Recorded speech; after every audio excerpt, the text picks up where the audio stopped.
مادر لایق جان رجب و این خالش در این طرفش هم خالش. ما برای پیشوازگیری لایق جان آمده. ما فخر میکنیم که فرزند من لایق شاه رجب در عرصه جهانی نام تاجیک و تاجیکستان را بلند برداشت. این یک افتخار است.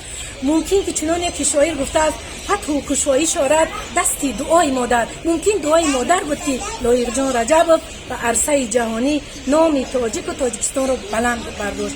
بیرق تاجیکستان را بلند برداشت. ما فخر میکنیم، افتخار میکنیم به این فرزندم. شکرگزار میکنم. شکر الحمدلله. این لایق شاه رجب نه تنها فرزند من است، این فرزند کل مادران تاجیکستان است.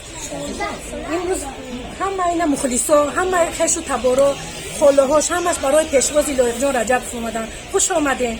لایق رجب خونه ها در ایرپورت میبروین. چند روز ندیدین؟ لایق جان رجب در مدت کوتاه یک ماه شده، یک ماه 20 روز شد که لایق جان رجب ندید. از کدام وقت هم ورزش مشغول شد؟ لایق جان رجب کودک بود. کودک ما دهک بود، نه اونقدر بچه بوز بلد بود. ما داخل بچه خرابه بود، لیکن همه کلان از خود بزرگ میزد.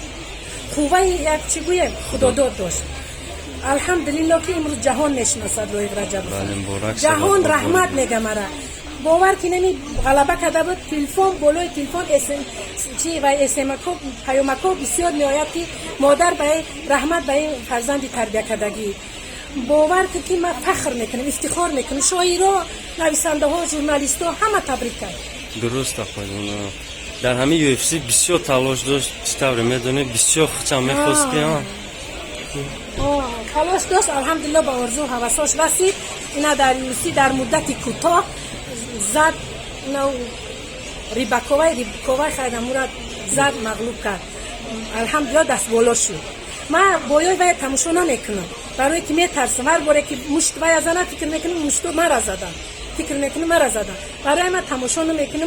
لیکن که بگن لایق شاه رجب غلبه کرد، من فخر میکنم، افتخار میکنم. این فخری من، این فخری تاجیکستان، این فخری اپا و خاله‌هاش. الحمدلله شکرگزار که فرزند نامی من رجب و زیبا بود عمر اومد.